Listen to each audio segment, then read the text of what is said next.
আসসালামু আলাইকুম, স্বাগতম ব্রেকিং পয়েন্ট সংবাদে। আমি মোহাম্মদ রায়হান আজকের সব আন্তর্জাতিক খবর নিয়ে হাজির হয়েছি। শুরুতেই জানিয়ে দিব সংবাদ শিরোনাম, তারপর বিস্তারিত। ইরানকে ঘিরে ফেলছে মার্কিন নৌবাহিনী, তবে কি বাজল যুদ্ধের ডঙ্কা? যুদ্ধ এড়াতে মরিয়া সৌদি, তুর্কিয়ে সংঘাতের প্রস্তুতিতে ইরান। যুদ্ধ না চাইলে ইরানকে অবশ্যই মানতে হবে যে দুই শর্ত, ট্রাম্পের হুঁশিয়ারি। প্রস্তুত পানির নিচে ইরানের শত শত মিসাইল, টার্গেট এবার মার্কিন ঘাঁটি। ইউক্রেনে এক সপ্তাহের জন্য যুদ্ধ থামাচ্ছেন পুতিন। আপনি যদি ইসরায়েলের ধ্বংস চান এবং মুসলিমদের বিজয় চান, তাহলে ভিডিওটিতে একটি লাইক ও চ্যানেলটি সাবস্ক্রাইব করে যাবেন।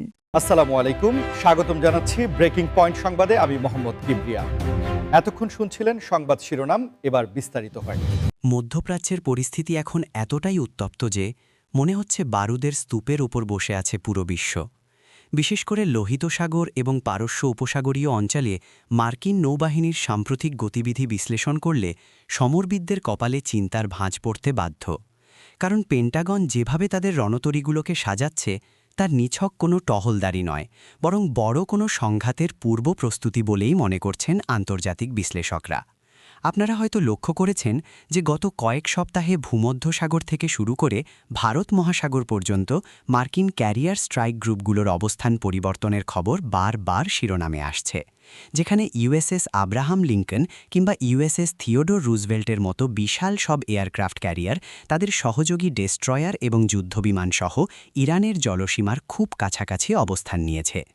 এই যে চারপাশ থেকে ঘিরে ফেলার কৌশল, একে সামরিক পরিভাষায় বলা হয় এনসার্কেলমেন্ট স্ট্র্যাটেজি, যার মূল উদ্দেশ্য হল প্রতিপক্ষকে মানসিকভাবে চাপে রাখা এবং যে কোনো মুহূর্তে আক্রমণ করার মতো সুবিধাজনক অবস্থানে থাকা।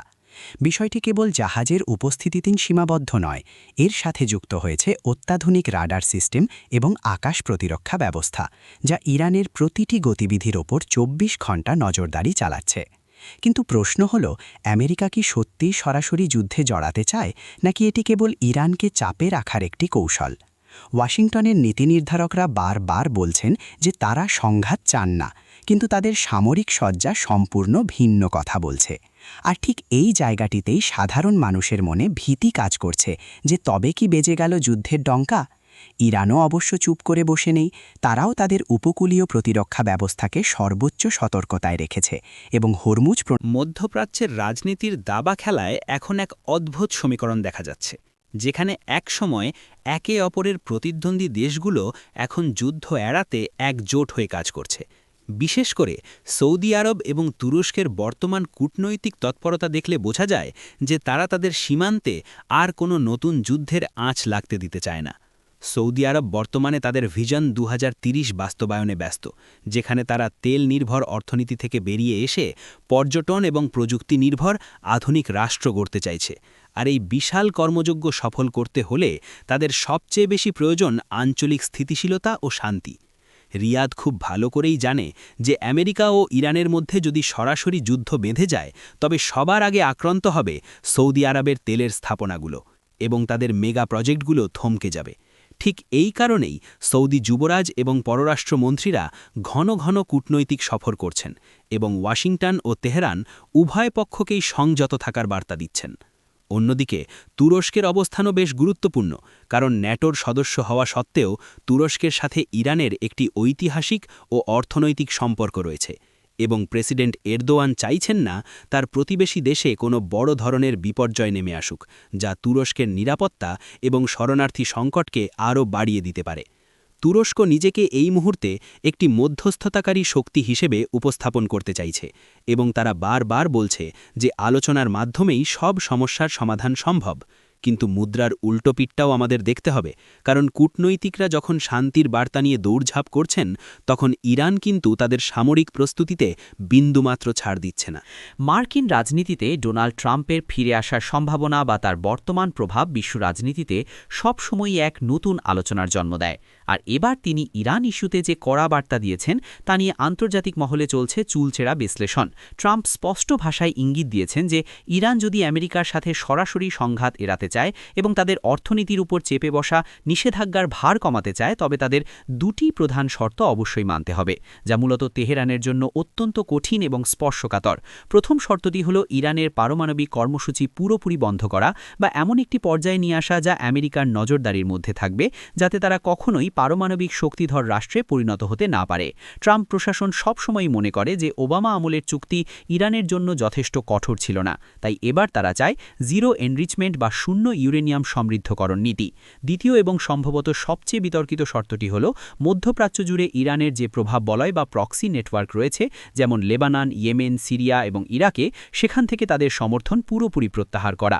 ট্রাম্পের মতে ইরান এই গোষ্ঠীগুলোকে অর্থ ও অস্ত্র দিয়ে পুরো অঞ্চলকে অস্থিতিশীল করে রাখছে এবং ইসরায়েল ও আমেরিকার স্বার্থে আঘাত হানছে।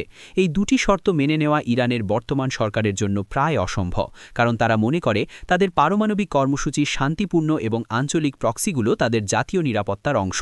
যদি ইরান এই শর্তগুলো মেনে নেয়, তবে অভ্যন্তরীণ রাজনীতিতে তারা দুর্বল হয়ে পড়বে এবং আন্তর্জাতিক অঙ্গনে তাদের প্রভাব কমে যাবে। আর যদি না মানে, তবে ট্রাম্পের সেই বিখ্যাত ম্যাক্সিমাম প্রেশার বা সর্বোচ্চ চাপ প্রয়োগের নীতি আবারও ফিরে আসতে পারে, যা ইরানের অর্থনীতিকে শ্বাসরোধ করে মারবে। আধুনিক যুদ্ধের কৌশল এখন আর কেবল আকাশ বা সমতলে সীমাবদ্ধ নেই, বরং তা ছড়িয়ে পড়েছে সমুদ্রের গভীর তলদেশেও। আর ঠিক এই জায়গাটিকেই ইরান এক বিস্ময়কর চমক দেখিয়েছে, যা পশ্চিমা বিশ্বের ঘুম হারাম করার জন্য যথেষ্ট। সাম্প্রতিক গোয়েন্দা রিপোর্ট এবং স্যাটেলাইট ইমেজ বিশ্লেষণে দেখা গেছে যে ইরান তাদের বিশাল উপকূল রেখা বরাবর মাটির নিচে এবং পানির তলদেশে শত শত গোপন মিসাইল সিটি বা ক্ষেপণাস্ত্র শহর তৈরি করেছে, যেখানে মজুদ আছে হাজার হাজার ব্যালিস্টিক ও ক্রুজ মিসাইল। এই সাইলোগুলো এমনভাবে ডিজাইন করা হয়েছে যে ওপর থেকে এদের অবস্থান শনাক্ত করা প্রায় অসম্ভব এবং এগুলো থেকে খুব দ্রুততম সময়ে, অর্থাৎ র্যাপিড ফায়ার মোডে ক্ষেপণাস্ত্র উৎক্ষেপণ করা সম্ভব। সবচেয়ে ভয়ের বিষয় হল ইরানের এই পানির নিচের মিসাইলগুলোর মূল টার্গেট হচ্ছে মধ্যপ্রাচ্যে অবস্থিত বিভিন্ন মার্কিন সামরিক ঘাঁটি এবং বিমানবাহী রণতরীগুলো। ইরান খুব ভালো করেই জানে যে আমেরিকার নৌবাহিনী বিশ্বের সবচেয়ে শক্তিশালী, তাই তারা সম্মুখ যুদ্ধে না গিয়ে এসাইমেট্রিক ওয়ারফেয়ার বা অসম যুদ্ধের কৌশল বেছে নিয়েছে, যেখানে তারা শত্রুকে এমন জায়গা থেকে আঘাত করবে যা শত্রু কল্পনাও করতে পারবে না। এই মিসাইলগুলো অত্যাধুনিক প্রযুক্তিতে তৈরি, যা রাডার ফাঁকি দিতে সক্ষম এবং অত্যন্ত নিখুঁতভাবে লক্ষ্যে আঘাত হানতে পারে। বিশেষজ্ঞরা বলছেন, ইরান যদি তাদের এই গোপন ভাণ্ডার থেকে একসাথে শত শত মিসাইল ছুড়তে শুরু করে, তবে আমেরিকার অত্যাধুনিক আয়রন ডোম বা প্যাট্রিয়ট মিসাইল ডিফেন্স সিস্টেমের পক্ষেও সবগুলোকে আটকানো। ইউরোপের রণাঙ্গন থেকে এক নাটকীয় এবং কিছুটা স্বস্তিদায়ক খবর ভেসে আসছে, যা হয়তো দীর্ঘস্থায়ী যুদ্ধের অন্ধকারে এক চিলতে আসার আলো দেখাতে পারে। ডোনাল্ড ট্রাম্প, যিনি সর্বদা নিজেকে একজন শান্তিপ্রেনেতা হিসেবে দাবি করেন, তিনি সম্প্রতি জানিয়েছেন যে রাশিয়ার প্রেসিডেন্ট ভ্লাদিমির পুতিন ইউক্রেনে এক সপ্তাহের জন্য যুদ্ধবিরতি বা সাময়িক যুদ্ধ থামানোর কথা বিবেচনা করছেন। যদিও আনুষ্ঠানিকভাবে ক্রেমলিন থেকে এখনও চূড়ান্ত কোনো ঘোষণা আসেনি, কিন্তু ট্রাম্পের এই দাবি আন্তর্জাতিক রাজনীতিতে তোলপাড় সৃষ্টি করেছে। ধারণা করা হচ্ছে, শীতের তীব্রতা এবং যুদ্ধের দীর্ঘসূত্রিতার কারণে উভয় পক্ষের সৈন্যরা ক্লান্ত এবং রসদ সরবরাহে টান পড়েছে, তাই এই এক সপ্তাহের বিরতি হয়তো উভয় পক্ষকেই তাদের কৌশল নতুন করে সাজানোর সুযোগ করে দেবে।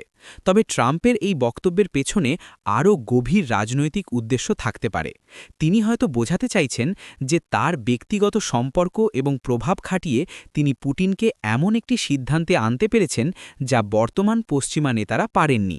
অন্যদিকে বিশ্লেষকরা সতর্ক করছেন যে পুতিন যদি সত্যি যুদ্ধ থামান, তবে এটি কি শান্তির জন্য, নাকি এটি ঝড়ের আগের নিস্তব্ধতা? রাশিয়া হয়তো এই সময়টাকে কাজে লাগিয়ে তাদের সৈন্যদের সংগঠিত করবে এবং নতুন করে বড় কোনো আক্রমণের প্রস্তুতি নেবে। ইউক্রেন এবং তার পশ্চিমা মিত্ররা এই প্রস্তাবকে সন্দেহের চোখে দেখছে। তারা মনে করছে এটি রাশিয়ার একটি ফাঁদ। তবুও সাধারণ মানুষের জন্য, যারা বোমার শব্দে ঘুমাতে যায়, তাদের জন্য এক সপ্তাহ যুদ্ধ থামা মানে অন্তত 7টি দিন শান্তিতে নিঃশ্বাস নেওয়া, ত্রাণ পৌঁছনো এবং আহতদের